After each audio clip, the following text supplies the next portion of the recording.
नमस्कार, बहुत स्वागत है आप सभी का। आप देख रहे हैं टोटल न्यूज, आपके साथ मैं हूं पंकज रौतेला। इस वक्त एक बड़ी खबर आ रही है कांग्रेस की तरफ से। कांग्रेस की सीईसी की बैठक खत्म हुई है। राहुल गांधी, प्रियंका गांधी वाड्रा के नाम पर कोई फैसला इस बैठक में नहीं हुआ।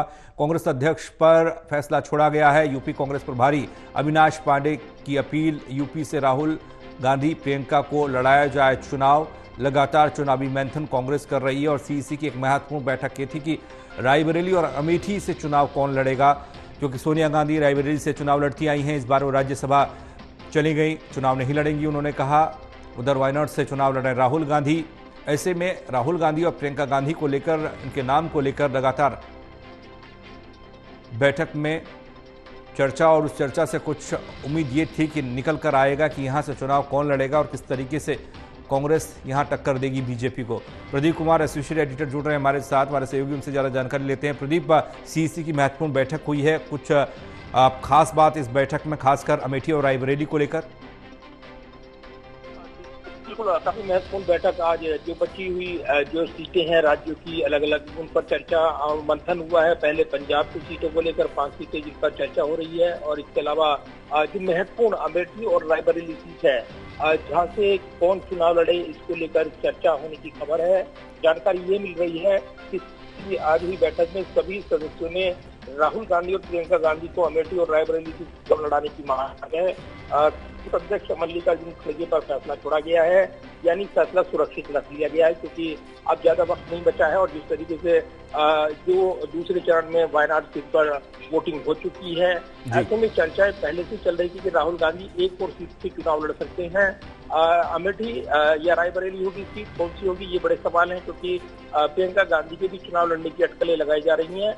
और ऐसे में जो रायबरेली सीट खाली हुई है, सोनिया गांधी राज्यसभा से आ चुकी हैं राजस्थान से, ऐसे में उत्तर भारत से सीट पर चुनाव लड़ना एक बड़ा मैसेज देना राजनीतिक तौर पर, और जिस तरीके से माहौल है उसको अपने पक्ष में करना। और यही वजह है कि जब ये सीटें छोड़ी गई थी तब गठबंधन में अखिलेश यादव ने भी कहा था कि इससे गांधी फैमिली के लिए ये सीटें छोड़ी गई हैं। तो कहीं ना कहीं पर्दे के पीछे से ये रणनीति बनाई जा रही है कि अगर इस सीटों पर गांधी फैमिली का कोई व्यक्ति चुनाव लड़ता है तो एक बड़ा पॉलिटिकल मैसेज दिया जाएगा। और पिछले दिनों ये इसे भापते हुए राजनीतिक तौर पर प्रधानमंत्री ने भी रैली में जिक्र किया था, राहुल गांधी पर हमला बोला था कि अब राहुल गांधी को वायनाड से भी भागना होगा।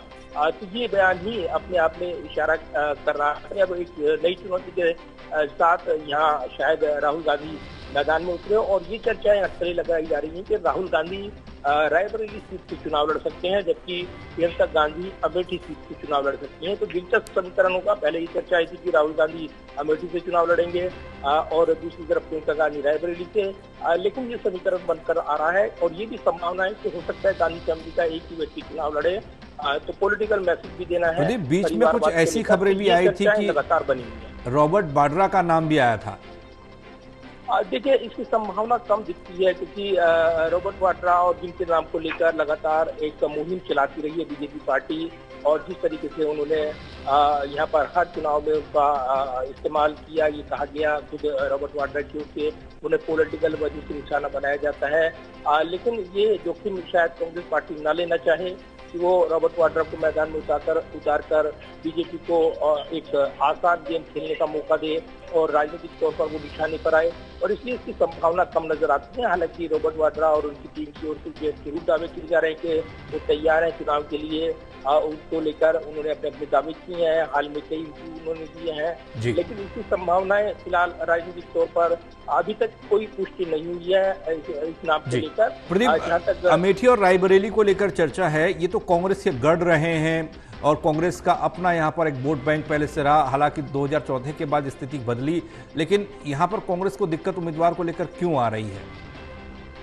देखिए, हाल के दिनों में जिस तरीके से उत्तर भारत में अपनी सियासी जमीन खोई है कांग्रेस पार्टी ने, वो निश्चित तौर पर गंभीर चिंता का विषय बना रहा है, और इसीलिए समझौते के तहत उन्होंने ये गठजोड़ भी किया है। समाजवादी पार्टी के साथ जो गठजोड़ हुआ है, 17 सीटों पर कांग्रेस पार्टी चुनाव लड़ रही है, और जो ध्रुवीकरण की राजनीति और जिसको लेकर कहा जा रहा है कि शायद समाजवादी पार्टी ये रूप भाप रही थी, और इसीलिए कांग्रेस के लिए 17 सीटें जरूर छोड़ी गई। अब अमेठी और रायबरेली सीट निश्चित तौर पर ये काफी महत्वपूर्ण है। अगर अपने गढ़ में भी यहाँ पर अपने गांधी परिवार से किसी व्यक्ति को चुनाव नहीं लड़ाया गया, तो निश्चित तौर पर इसका दूरगामी खामियाजा कांग्रेस पार्टी को उठाना पड़ सकता है और इसीलिए इन दोनों सीटों पर अब नए सिरे से मंथन हो रहा है। पहले चर्चा थी कि वायनाड सीट से राहुल गांधी एक बार फिर से चुनाव लड़ रही हैं, तो ऐसे में अब अगर उत्तर भारत की बात करें तो वहां पर बीजेपी लगातार मजबूत हुई है, उत्तर प्रदेश में खासतौर से, लेकिन 2 चरणों का मतदान हो चुका है और जो विपक्षी इंडिया ब्लॉक है वो ये भाप रहा है कि वहां पर जमीन का रुख बदला हुआ है और शायद यही वजह है कि अमेठी और रायबरेली से अगर प्रियंका गांधी राहुल गांधी चुनाव मैदान में उतरते हैं तो इस हवा को वो इंडिया ब्लॉक के पक्ष में कर सकते हैं। ये चर्चाएं हैं और इसीलिए ये रणनीति बन रही है शायद, और अब फैसला छोड़ा गया है कांग्रेस अध्यक्ष पर। ये रणनीति का एक हिस्सा है, इसका ऐलान एकदम ऐन वक्त पर किया जा सकता है। 3 से 4 तारीख बताया जा रहा है जब राहुल गांधी के कोई कार्यक्रम नहीं है, तो हो सकता है वो नामांकन अचानक भरें, क्योंकि इससे पहले हमने देखा है अखिलेश यादव ने भी अचानक कन्नौज सीट पर अपना नामांकन दर्ज किया है। तो एक चुनावी जो जोरों आजमाइश है और जिस चुनाव की लेकर चर्चा है उत्तर प्रदेश में, उसमें अगर राहुल गांधी की एंट्री होती है, प्रियंका गांधी की एंट्री होती है या फिर दोनों में से एक की एंट्री होती है तो चुनावी परिदृश्य बदल सकता है। इस तरह की अटकलें लगाई जा रही है। चलिए, बहुत शुक्रिया प्रदीप आपका तमाम जानकारी के लिए।